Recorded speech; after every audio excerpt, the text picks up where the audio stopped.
एकदा प्रभू श्रीराम चित्रवनामध्ये बसले होते जानकी माईसोबत.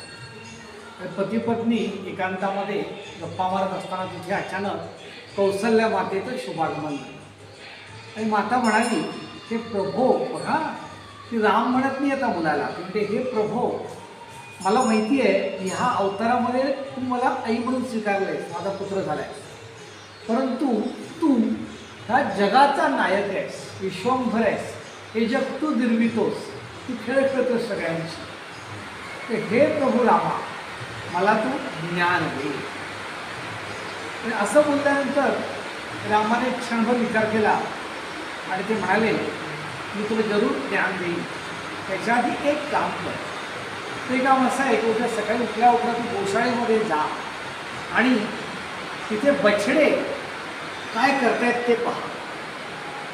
असं म्हटल्यानंतर ती आई बाजूला सरकली, आपल्या कक्षामध्ये आली, सदनामध्ये आली, विचार करायला लागली की असं काही मला रामाने सांगितलं, त्यांनी मला काही ज्ञान द्यायचं, मार्गदर्शन करायचं, सल्ला द्यायचा, ते बाजूला ठेवलं आणि मला त्यांनी सांगितलं की तू सकाळी गोशाळेमध्ये जा, काहीतरी अर्थ असणार याच्यामध्ये. म्हणून आई विचार करायला लागली कौशल्या माता, का मला पाठवत असेल ती रात्री थोडी अस्वस्थतेमध्ये तिची गेली. सकाळी ती उठली, अंघोळ वगैरे थोडं आवरलं, पूजा केली आणि गोशाळेमध्ये पोचली. प्रभू श्रीरामांची गोशाळा ती पोचली. गोशाळेमध्ये तिला सांगितलं होतं रामांनी की बछडे काय बोलतात ते तू बघ. आणि मग ती एकांतामध्ये विचार करायला लागली मनामध्ये, आणि तेवढ्या एका बछड्याचा आवाज आला, अम्मा अम्मा. ती ऐकायला लागली, कान घेऊन ऐकायला लागली. मग आवाज आला, अहम्मा अहम्मा.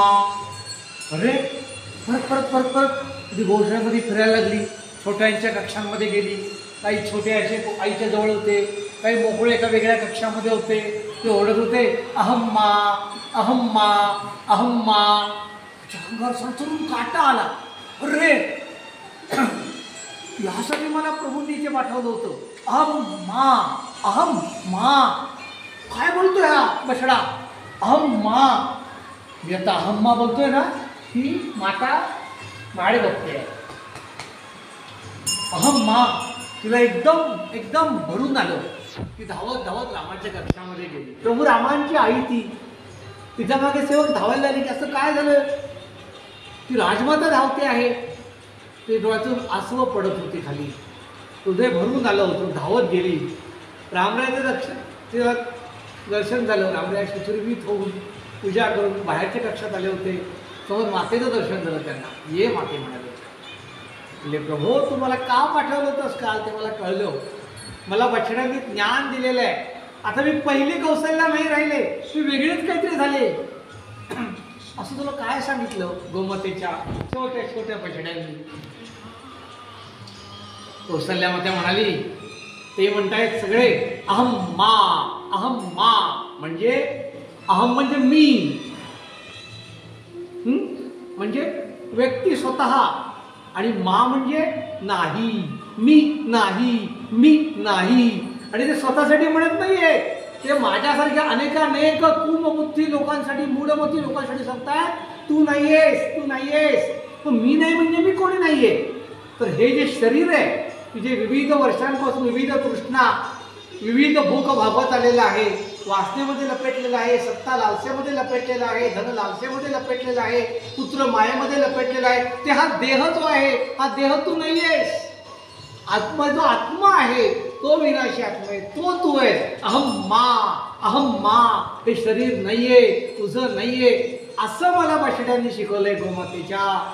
सकाळी सकाळी गोशाळेमध्ये गेल्यावर, हे प्रभू तू मला योग्य ते शिक्षण दिलेस, आता मला तू काहीही उपदेश करू नकोस, मला सगळा उपदेश मिळालेला आहे. कायम ज्यांच्या ओठावर हसू असायचं, कायम ज्यांच्या डोळ्यामध्ये कमळासारखे डोळे असलेले प्रभू सगळ्यांकडे प्रेमाने पाहत असत, ते सद्गतीत झाले. म्हणाले, माताए तुला योग्य ते ज्ञान मिळालेलं आहे. आता तू पूर्वीची कौशल्या नाही राहिलेलीस, पूर्वीची माता तू नाही राहिलेलीस. तुला फक्त एकच गोष्ट मी सांगतो माते, मी आता एक कथा सांगतोय, गोमाता पण सगळ्या लक्ष देतात राहून करता करता जणू काही.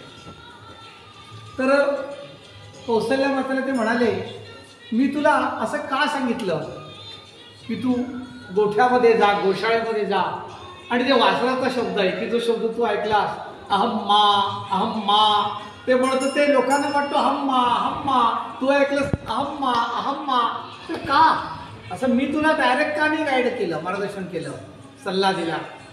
तर माते, तू माझी माता आहेस, जन्मदात्री आहेस, आणि गुरु हा काय मोठा असतो, म्हणून मला तुझ्यापेक्षा कधी मोठं व्हायचं नाहीये माते, तूच माझी माता आहेस. तर कृष्णाची एक कथा सगळ्यांना माहिती असेल ना, पटकन सांगायची वाटते. जेव्हा वरदान मिळालं कृष्णाला, तर त्यांनी काय वरदान मागितलं? मातृ असते, मला कायम मरेपर्यंत मातृ असते भोजन मिळो. म्हणजे काय मागितलं त्यांनी? एक प्रकारे आईला पण दीर्घायू मागितलं, आणि स्वतः असेपर्यंत आई असावी, इतकं आईचं स्थान आहे ना. तर प्रभू राम म्हणाले की हे माते, तूच माझी माता, तूच मोठी, म्हणून मी तुला उपदेश नाही केला, कारण मी गुरुही गुरुवा मोठा असतो. दुसरं, माते, स्त्रीचा गुरु हा सर्व तिचा पती असायला पाहिजे, अन्य कोणी नाही. म्हणून हे माते, तुला योग्य ज्ञान प्राप्त झालेलं आहे. हे माते, तू आता आनंदाने तुझ्या सदनामध्ये जा, उर्वरित दिवस तू अतिशय आनंदाने हे चिंतन करून, हे मनन करून, कोण आहे स्वतः ह्याचा शोध घेत आनंदाने व्यतीत कर. जय श्रीराम, जय कृष्ण, गो माता की जय.